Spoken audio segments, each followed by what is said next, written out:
السلام علیکم ورحمۃ اللہ وبرکاتہ۔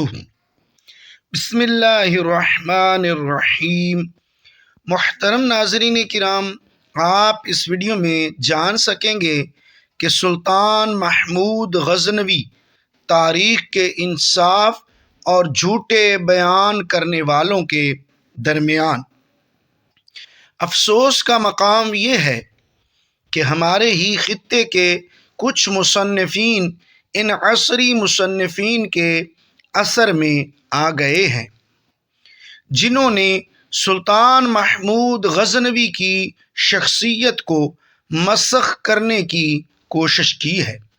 وہ سلطان جو ہندوستان میں اپنے عادلانہ حکمرانی اور دانش مندانہ قیادت کی بنا پر تاریخ میں ہمیشہ کے لیے امر ہو گیا۔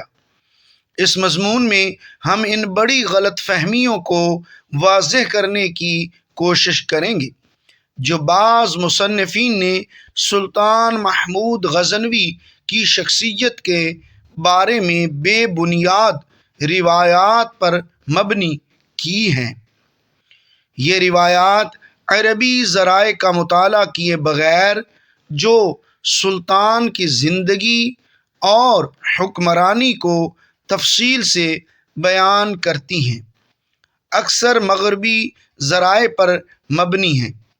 اہل سنت کے علماء کی کتب میں سلطان کا ذکر ان علماء میں تاج الدین السبکی، ابن خلدون، ابن کثیر، ذہبی، ابن الاثیر، عبد الحی حنبلی اور دیگر شامل ہیں، جنہوں نے سلطان محمود غزنوی کی زندگی اور دور حکومت پر تفصیلی روشنی ڈالی ہے۔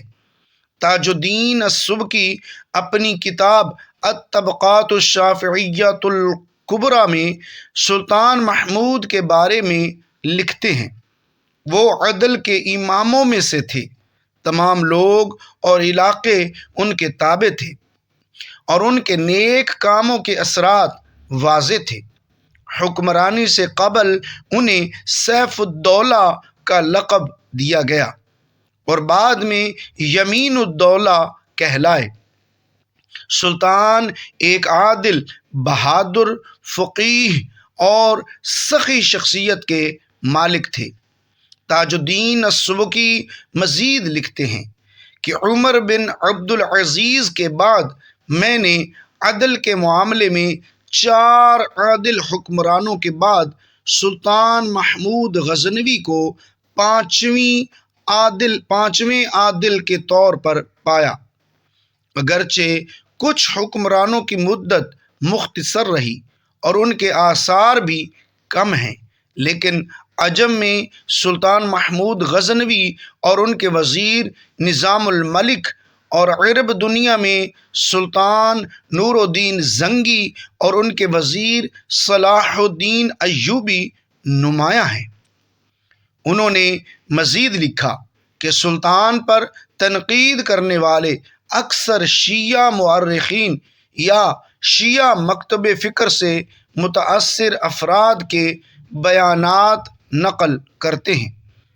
ابن خلدون کہتے ہیں کہ سلطان محمود ایک عظیم حکمران تھے جنہوں نے کئی اسلامی علاقوں پر حکومت کی۔ وہ علماء کی بہت عزت کرتے تھے اور دنیا بھر کے علماء ان کے دربار میں آتے تھے۔ وہ اپنے رعایا کے ساتھ بہت مہربان تھے، ایک متقی، جری اور جہادی شخصیت کے حامل تھے جن کی فتوحات مشہور ہیں۔ ہندوستان کے مورخ عبد الحی بن فخر الدین حسنی اپنی کتاب نزہۃ الخواطر میں لکھتے ہیں، سلطان محمود بلند پایہ فقہا میں سے تھے اور انہوں نے کئی کتابیں تصنیف کی، جن میں التقرید فی الفروع بھی شامل ہے، جس میں تقریباً 6000 مسائل جمع کیے گئے ہیں۔ کتاب النجوم الظاہرہ میں آیا ہے کہ سلطان محمود ایک دیندار، خیر خواہ، عبادت گزار اور فقیہ عالم تھے، اور امام اعظم ابو حنیفہ رحمۃ اللہ تعالی علیہ کے مذہب پر تھے۔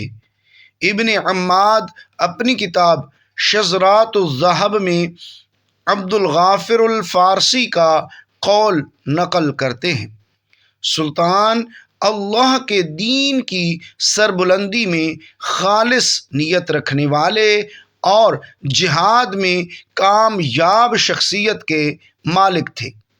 وہ ایک ہوشیار انسان تھے اور ان کی مجلس علماء سے بھری رہتی تھی۔ سلطان کی شخصیت کے تحریف کا حقیقت: سلطان محمود غزنوی پر تنقید کا بڑا حصہ شیعہ مورخین یا شیعہ مکتب فکر کے پیروکاروں کی طرف سے آتا ہے۔ سلطان محمود اہل سنت کے مضبوط محافظ تھے اور بدعات اور گمراہ فرقوں کے خلاف سخت موقف رکھتے تھے۔ ابن کثیر اپنی کتاب البدایہ والنہایہ میں لکھتے ہیں کہ فاطمی شیعہ حکومت کی طرف سے سلطان کو تحفے اور خطوط بھیجے جاتے تھے، لیکن سلطان انہیں جلا دیتے اور قبول نہ کرتے۔ جابر بن ادریس اپنی کتاب مقالۃ التشبیہ میں لکھتے ہیں کہ سلطان محمود کے دور میں اسلام اور سنت کو عزت ملی، عدل ملا، عدل پھیلا، اہل سنت غالب ہوئے اور بدعتی سرنگوں ہوئے۔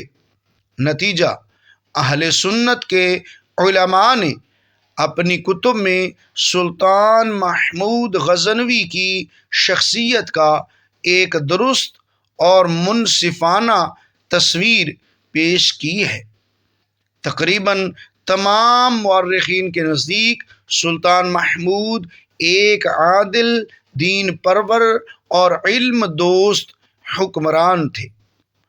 ان کی حکمرانی کی خصوصیات میں عدل، دین کی حمایت اور علم و فن کی سرپرستی شامل تھیں۔ محترم ناظرین کرام، مزید اچھی اور اسلامی ویڈیوز دیکھنے کے لیے اپنے یوٹیوب چینل قاری الیاس عطاری آفیشیل کو سبسکرائب ضرور کیجیے اور ویڈیو کو ثواب کی نیت سے لائک اور شیئر ضرور کیجیے، اور ہو سکے تو کمنٹ باکس میں ایک مرتبہ صلی اللہ تعالی علیہ وآلہ وسلم ضرور لکھیں۔ جزاک اللہ خیرا کثیرا طیبا مبارکا۔ السلام علیکم ورحمۃ اللہ وبرکاتہ۔